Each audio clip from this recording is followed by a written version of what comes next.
ہرقل شاہ روم نے قریش کے قافلے میں ایک آدمی بلانے کو بھیجا، اور اس وقت یہ لوگ تجارت کے لیے ملک شام گئے ہوئے تھے، اور یہ وہ زمانہ تھا جب رسول اللہ صلی اللہ علیہ وسلم نے قریش اور ابو سفیان سے ایک وقتی عہد کیا ہوا تھا۔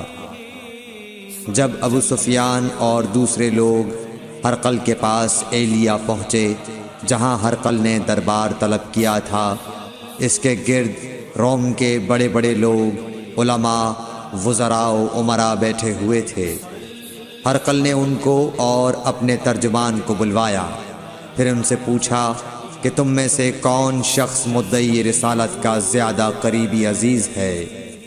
ابو سفیان کہتے ہیں کہ میں بول اٹھا کہ میں اس کا سب سے زیادہ قریبی رشتہ دار ہوں۔ یہ سن کر ہرقل نے حکم دیا کہ اس ابو سفیان کو میرے قریب لا کر بٹھاؤ اور اس کے ساتھیوں کو اس کی پیٹھ کے پیچھے بٹھا دو۔ پھر اپنے ترجمان سے کہا کہ ان لوگوں سے کہہ دو کہ میں ابو سفیان سے اس شخص یعنی محمد صلی اللہ علیہ وسلم کے حالات پوچھتا ہوں، اگر یہ مجھ سے کسی بات میں جھوٹ بول دے تو تم اس کا جھوٹ ظاہر کر دینا۔ ابو سفیان کا قول ہے کہ خدا کی قسم اگر مجھے یہ غیرت نہ آتی کہ یہ لوگ مجھ کو جھٹلائیں گے تو میں آپ صلی اللہ علیہ وسلم کی نسبت ضرور غلط گوئی سے کام لیتا۔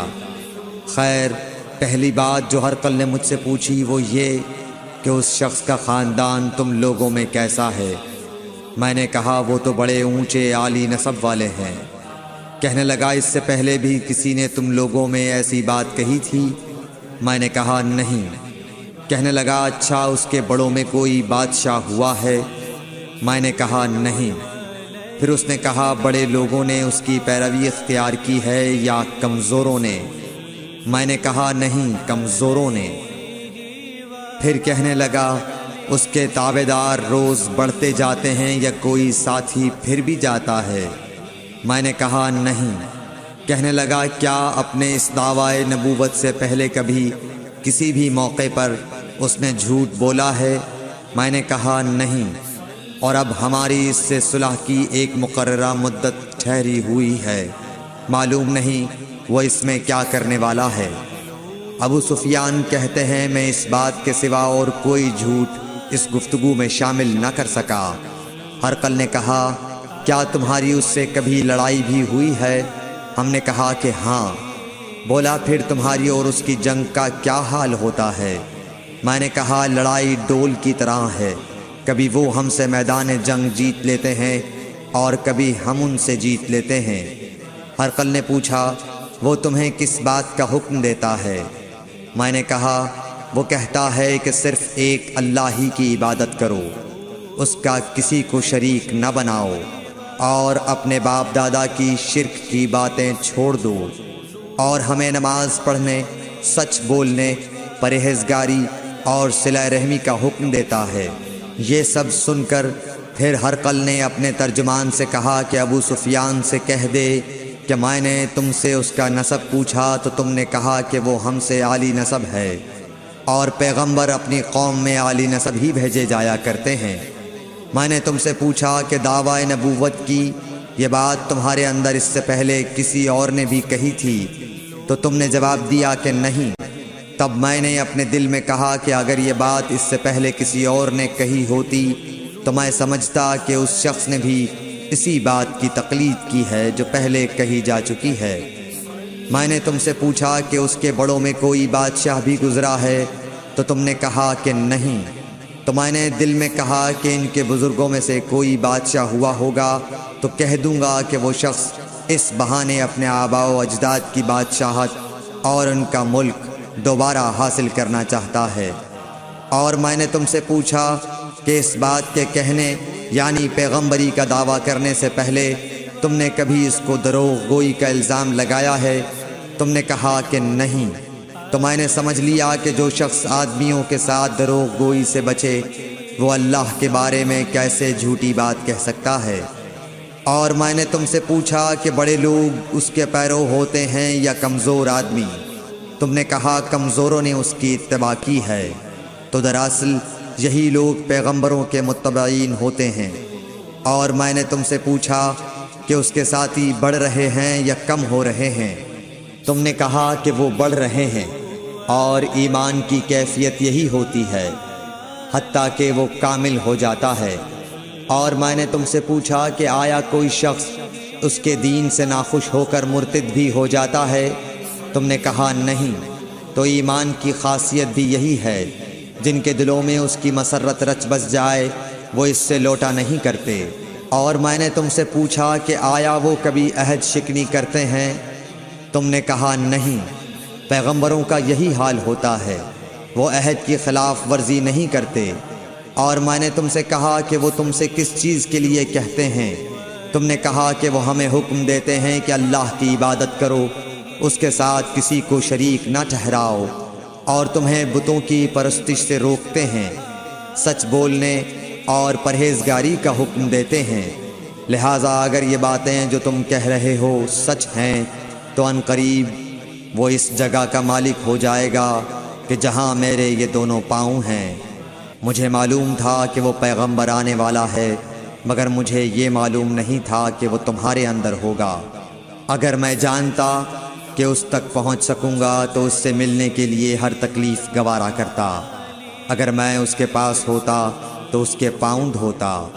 ہرقل نے رسول اللہ صلی اللہ علیہ وسلم کا وہ خط منگایا جو آپ نے وحیہ کلبی رضی اللہ تعالیٰ عنہ کے ذریعے حاکم بصرہ کے پاس بھیجا تھا، اور اس نے وہ ہرقل کے پاس بھیج دیا تھا۔ پھر اس کو پڑھا تو اس میں لکھا تھا، اللہ کے نام کے ساتھ جو نہایت مہربان اور رحم والا ہے۔ اللہ کے بندے اور اس کے پیغمبر محمد صلی اللہ علیہ وسلم کی طرف سے یہ خط ہے شاہ روم کے لیے۔ اس شخص پر سلام ہو جو ہدایت کی پیروی کرے۔ اس کے بعد میں آپ کے سامنے دعوت اسلام پیش کرتا ہوں۔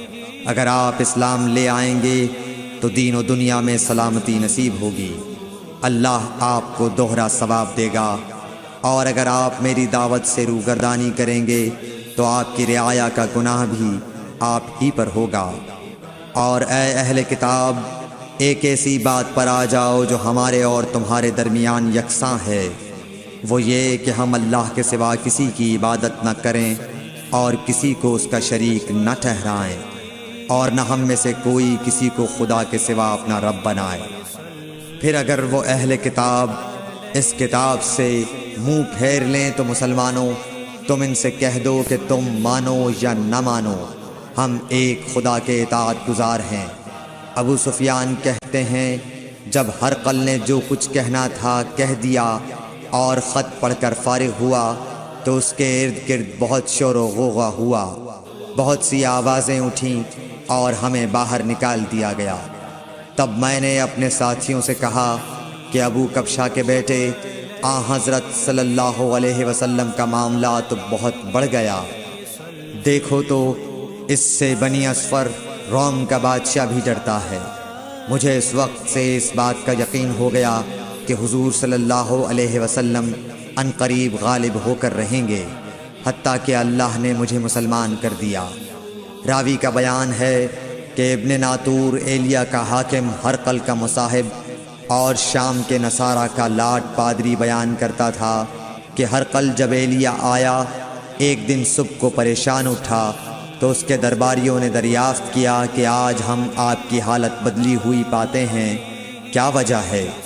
ابن ناطور کا بیان ہے کہ ہرقل نجومی تھا، علم نجوم میں وہ پوری مہارت رکھتا تھا۔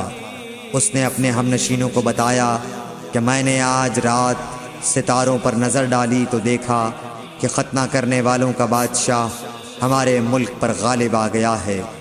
بھلا اس زمانے میں کون لوگ ختنہ کرتے ہیں؟ انہوں نے کہا کہ یہود کے سوا کوئی ختنہ نہیں کرتا، سو ان کی وجہ سے پریشان نہ ہوں۔ سلطنت کے تمام شہروں میں یہ حکم لکھ بھیجیے کہ وہاں جتنے یہودی ہوں سب قتل کر دیے جائیں۔ وہ لوگ انہی باتوں میں مشغول تھے کہ ہرقل کے پاس ایک آدمی لایا گیا جسے شاہ غسان نے بھیجا تھا۔ اس نے رسول اللہ صلی اللہ علیہ وسلم کے حالات بیان کیے۔ جب ہرقل نے سارے حالات سن لیے تو کہا کہ جا کر دیکھو وہ ختنہ کیے ہوئے ہے یا نہیں۔ انہوں نے اسے دیکھا تو بتلایا کہ وہ ختنہ کیا ہوا ہے۔ ہرقل نے جب اس شخص سے عرب کے بارے میں پوچھا تو اس نے بتلایا کہ وہ ختنہ کرتے ہیں۔ تب ہرقل نے کہا کہ یہی محمد صلی اللہ علیہ وسلم اس امت کے بادشاہ ہیں جو پیدا ہو چکے ہیں۔ پھر اس نے اپنے ایک دوست کو رومیہ خط لکھا اور وہ بھی علم نجوم میں ہرقل کی طرح ماہر تھا۔ پھر وہاں سے ہرقل حمص چلا گیا۔ ابھی حمص سے نکلا نہیں تھا کہ اس کے دوست کا خط اس کے جواب میں آ گیا۔ اس کی رائے بھی حضور صلی اللہ علیہ وسلم کے ظہور کے بارے میں ہرقل کے موافق تھی کہ محمد صلی اللہ علیہ وسلم واقعی پیغمبر ہیں۔ اس کے بعد ہرقل نے روم کے بڑے آدمیوں کو اپنے حمص کے محل میں طلب کیا اور اس کے حکم سے محل کے دروازے بند کر لیے گئے۔ پھر وہ اپنے خاص محل سے باہر آیا اور کہا، اے روم والو، کیا ہدایت اور کامیابی میں کچھ حصہ تمہارے لیے بھی ہے؟ اگر تم اپنی سلطنت کی بقا چاہتے ہو تو پھر اس نبی صلی اللہ علیہ وسلم کی بیعت کر لو اور مسلمان ہو جاؤ۔ یہ سننا تھا کہ پھر لوگ وحشی گدھوں کی طرح دروازوں کی طرف دوڑے مگر انہیں بند پایا۔ آخر جب ہرقل نے اس بات سے ان کی یہ نفرت دیکھی اور ان کے ایمان لانے سے مایوس ہو گیا تو کہنے لگا کہ ان لوگوں کو میرے پاس لاؤ۔ جب وہ دوبارہ آئے تو اس نے کہا، میں نے جو بات کہی تھی اس سے تمہاری دینی پختگی کی آزمائش مقصود تھی، سو وہ میں نے دیکھ لی۔ تب یہ بات سن کر وہ سب کے سب اس کے سامنے سجدے میں گر پڑے اور اس سے خوش ہو گئے۔ بالآخر ہرقل کی آخری حالت یہی رہی۔ صحیح بخاری حدیث نمبر 7۔